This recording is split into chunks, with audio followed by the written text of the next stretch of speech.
Hi, this is Zibby Owens, and you're listening to the award-winning podcast, Moms Don't Have Time to Read Books.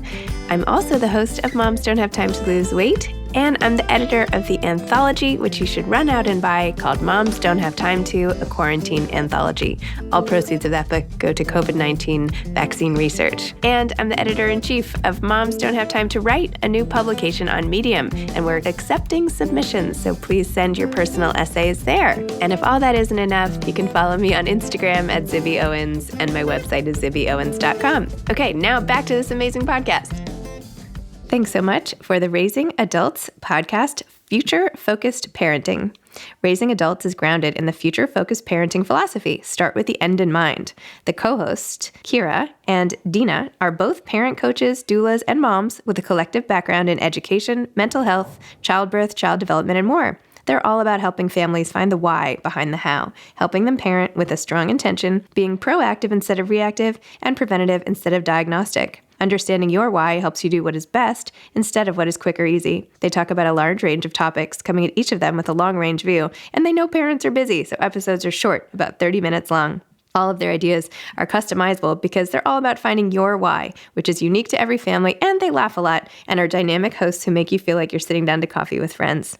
Check out Raising Adults, the podcast. You can follow them on all major platforms, podcast platforms, and on Instagram and Facebook at Future Focused Parenting or futurefocusedparenting.com. Vince Granata is the author of Everything is Fine, a memoir. Vince received his BA in history from Yale University and his MFA in creative writing from American University. He has received fellowships from the Breadloaf Writers Conference, Virginia Center for the Creative Arts, Brush Creek Foundation for the Arts, the iPark Foundation, and the UCross Foundation, plus residencies from Playa and the MacDowell Colony. His work has appeared in the Massachusetts Review, the Chattahoochee Review, and Fourth Genre, and has been nominated for a Pushcart Prize and listed as notable in Best American Essays 2018. Vince's memoir is so powerful and amazing. I was just honored to talk to him. Welcome, Vince. Thank you so much for coming on Moms Don't Have Time to Read Books. Thank you so much for having me. So your memoir, Everything is Fine. Everything was not fine, obviously. Tell me about your decision to write about what happened in your life. And maybe if you can, just let people in on the events that inspired the book. Absolutely. So the book follows my family's story and explores how my family was impacted by schizophrenia. And most of the book involves my younger brother, Tim, who became ill shortly after attending starting college, so in his late teens. And his illness progressed over the span of several years. And there were many challenges to getting him the care that he needed. And though he was hospitalized and though we tried to sort of marshal whatever resources we could to help him, we weren't able to help him get a handle on his schizophrenia. Tragically, he was living at home for several months, and during that time began to get these hallucinations that involved our mother, and he killed her when the two of them were home alone together about 7 years ago now. So the book tries to, reconstruct how we arrived at that tragic day, and then also track sort of how we lived afterwards in the aftermath. Vince, what is it? How are you able to do these publicity interviews and have to talk about all this stuff over and over again? I mean, this must be really hard. This is traumatic, awful, personal stuff. Like, are you okay even talk? I feel guilty even like making you dive into it on like 1 o'clock on a Tuesday. Maybe he doesn't want to talk about this right now. How are you holding up having this part of your life be so public? No, in some ways it'll always be challenging to speak about this time of my life and these elements of my family. But for a long time, for sort of a year after this happened, I didn't speak about it at all. I sort of tried to put all that stuff in a box and compartmentalize, and I didn't write at all. Didn't think I would ever write this particular book. And all that happened with all of that effort to sort of, shove it away I was just sort of eating myself on the inside. And it became very clear to me that writing was going to be a way for me to begin to contend with all of these things that I couldn't really bear to look at otherwise. And I don't even necessarily know if that's, the most healthy way to deal with trauma. But for me, writing was that tool. It was something that had been a part of my life for, since I was in the third grade. So that felt like the means. If there was any means by which I could get some control over this out of control story, it had to be through writing.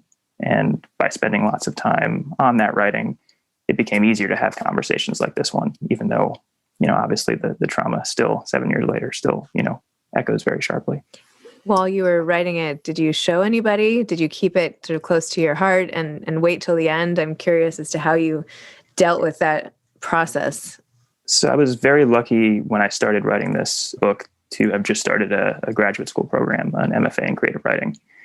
And at that program, I met a man who would become my mentor. And if I choke up a little bit now, he recently passed. Oh, no.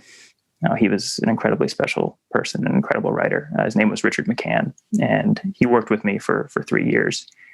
And early on, when I was starting this book, I would only, show it to him. I didn't feel like I could be that vulnerable with other people at first. But even more than that, I was really afraid that someone would see this piece of writing and just feel sort of overwhelming sympathy for me and not be able to sort of engage with it as, a series of ideas, as a story that I hope has greater purpose than just to, explain something sad that happened. But eventually over time, I did begin to share work as part of my graduate program, and then, reaching out when it came time to, try to move this towards publication. And I mean, that process was essential. We all have blind spots in our writing that we can't see until another set of eyes are on it. So that was absolutely essential for me. Well, you clearly, there's this traumatic emotional story to tell, but you're a really great writer as well, which, obviously since third grade, you've been interested in writing.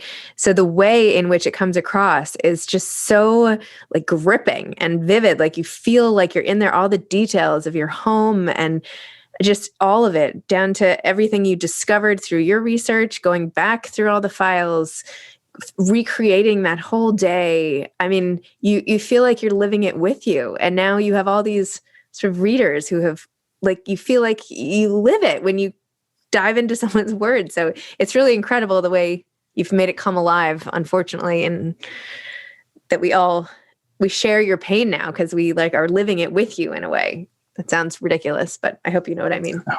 No, I hear you. And it seems weird to say, thank you for that. But I do appreciate you saying that. And I think while there are certain elements of the experience that are, impossible to convey, I do hope that there can at least be some moments where the reader feels some shared element of the story that resonates. So I really appreciate you saying that. There were also parts of the story which shows some of your distance, right? From where you were then to your reflections on it now. In particular, the doctor who was consulting with your family, like right up until the morning of the incident, and how you viewed it. It was easy to have the doctor be the scapegoat, right? Like, why didn't he insist that Tim get put into, inpatient care right away? Or why didn't he make your mom call the police? Or why this or that? And yet when you went over it enough over the years, you kind of had a different attitude. Can you tell me a little bit more about that? No, absolutely. I think in the immediate aftermath and even, a year out from this trauma, I looked for a lot of easy scapegoats. It just felt easier to be angry at what I thought were sort of immediate villains who turned out not to be villains at all, including, many of the people who treated Tim. I looked back over Tim's medical records, and when I found their names, I would, circle them and put angry little notes in the margins and just kind of have a temper tantrum, honestly, because that was the only way I knew at that time to try to process any of this. And as more time went on, as I learned more about the systems of care that failed my brother, I realized that these were the only people that even tried.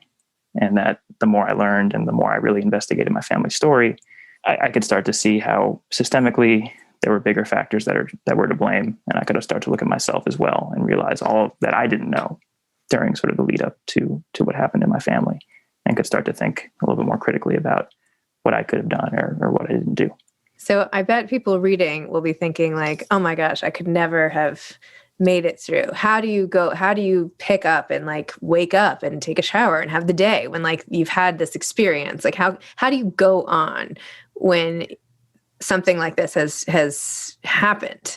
And yet here you are, right? You're a published author and you've obviously got dressed and like you're living your life. Like, what do you say to people who are wondering that, or people who are sort of in the post-traumatic state themselves from something else? Like, you're almost a role model of sorts, which I'm sure you don't want that, burden to bear at all, but at least you can say that you're still showing up each day, which is a victory in and of itself. So tell me a little about that. It's the love of other people. I wish I had an answer that involved, 3 things that I did to make sure I brushed my teeth every night. But I know without a doubt that if I didn't have people who cared deeply about me in my life, I'm not sure if I would have made it through that year, let alone write a single sentence about this. So one thing I try to describe in the book, and I think if, there's something I could have spent more time on, it's the impact that my family members and my close friends and loved ones had on me during this time. And even when I didn't think I was a particularly lovable person during this aftermath, they were right there with me. And none of this, and, this being the book, this being me getting dressed this morning, this being me, able to kind of move forward in my life would have happened without that support.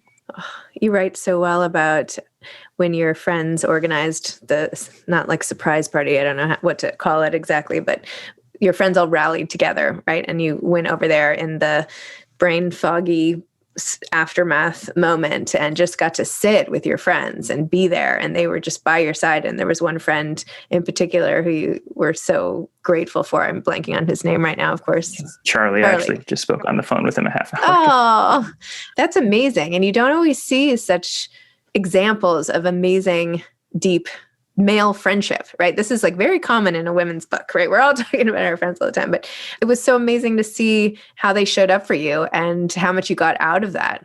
No, and they've continued to show up for me even sort of after that immediate aftermath. And I mean, I think saying that I'm lucky doesn't quite capture it, but in addition to being lucky to have surrounded myself with those type of friends, it was just really affirming in that moment to have someone recognize me as the person I was for the 27 years before the tragedy. Because I think one of the most immediate effects I felt of the trauma was just feeling very distant from myself and feeling alienated, even from my own reflection in the mirror. I had trouble recognizing myself and placing myself. So before I could even really think about who I was before all this happened, I had other people recognize those pieces of me, and that helped me back into myself more than just about anything. Wow. I have to say, as I was reading it, I stopped sort of midway through and I was like, all right, I have to see what everybody looks like, right? Because I had, in fiction, you get all these ideas in your head. So I stopped, and then of course there were all these articles. So then I was thinking, oh my gosh, on top of all of this, then you had to deal with like the fact that the press was involved. And I mean, I should have thought, obviously,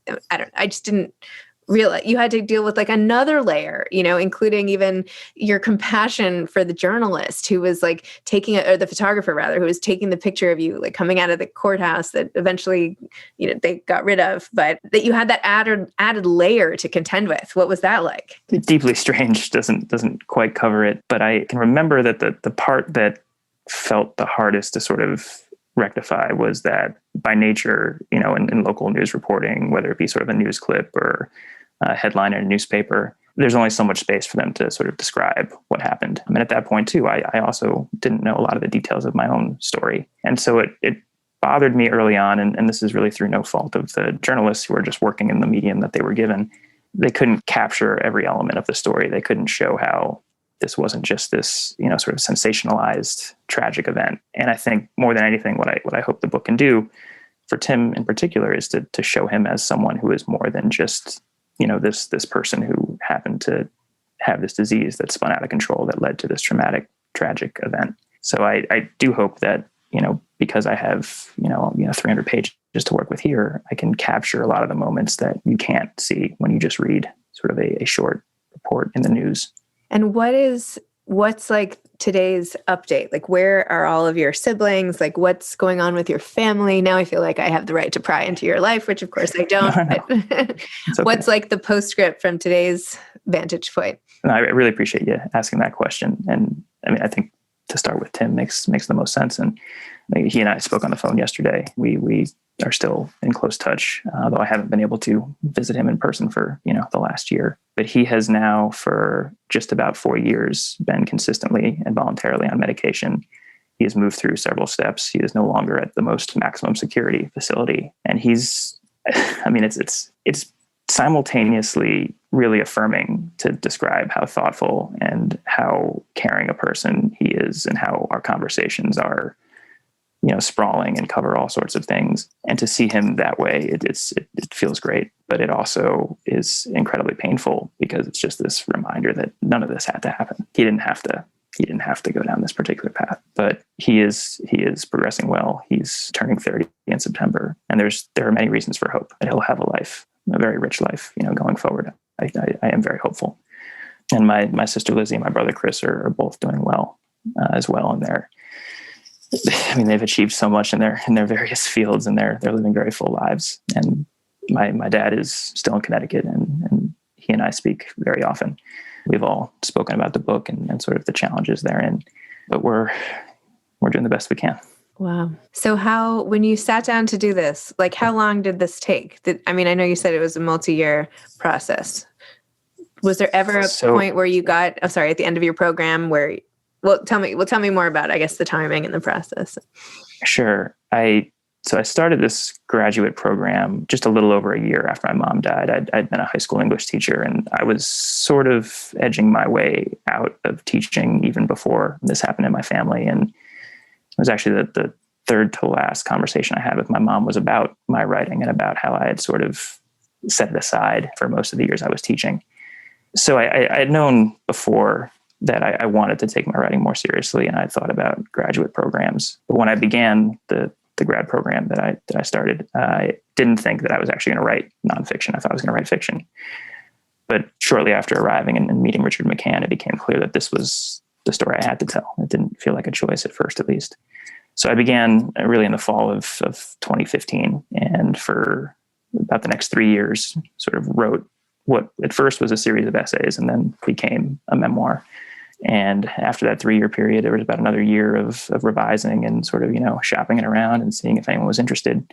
So I think there was sort of 4 years of writing and revising, and then, sort of a year and a half of sort of publishing stuff, getting sorted out. So it was a long period. And I think it had to be a long period for a number of reasons. One, I was learning how to write this kind of book. I had written fiction beforehand. I'd studied fiction beforehand. I'd read predominantly fiction beforehand. I didn't know much about the genre, and I had to learn those things.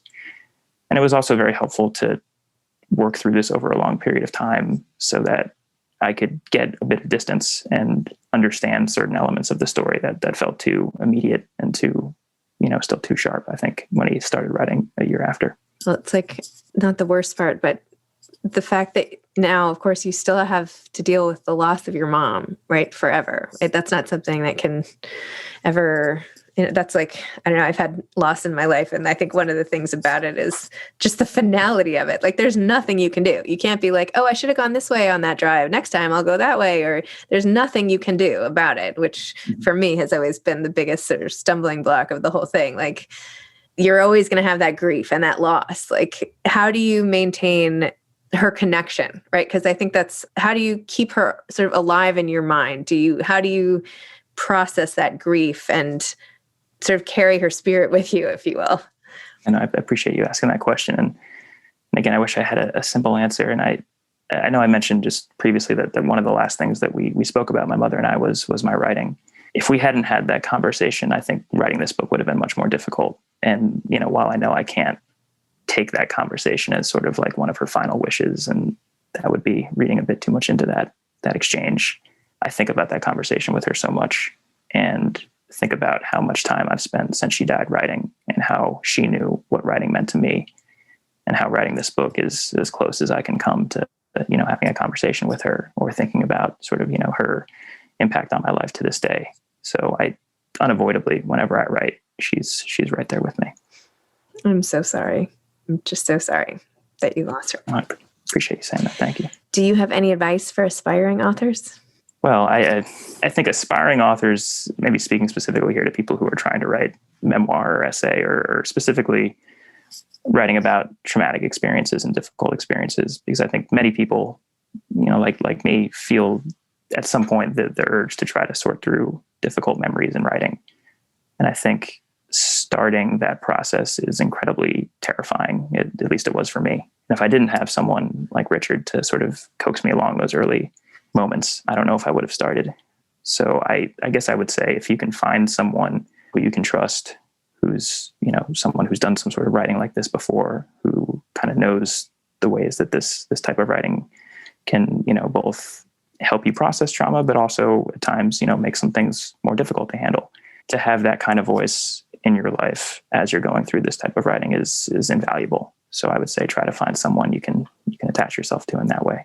Excellent. Well, thank you, Vince. I'm Thank you for sharing your experience. I'm sorry for everything you've gone through. Thank you for using your words to help other people who will benefit from reading this, no matter what they're going through in so many ways. And just that we got to know the people in your family so well. I mean, I feel like I know your mom and Tim and your siblings and you certainly from how you wrote about them. So I feel privileged to have gotten to know her in this way. I'm very glad to hear you say that. Thank you so much. Okay. Thank you. Take care. Bye-bye. Yeah, thanks. Thanks to Kira and Dina for sponsoring our episode with their Raising Adults podcast, futurefocusedparenting.com. Thanks for listening to this episode of Moms Don't Have Time to Read Books. Don't forget to follow me on Instagram at Zibby Owens and at Moms Don't Have Time to Read Books. Also sign up for my newsletter at zibbyowens.com and sign up for my virtual book club and meet lots of authors on Zoom every other week. Thanks so much to Steve and Ryan at Texture Sound for the sound editing. And thank you to Morning Moon Productions for providing this fantastic intro and outro music.